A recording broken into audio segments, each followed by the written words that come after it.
Ты нормально себя чувствуешь вообще?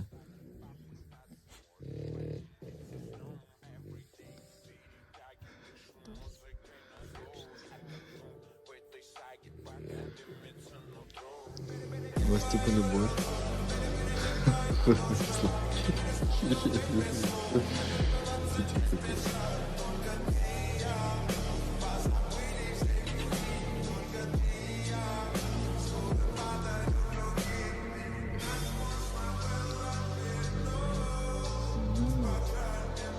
Все,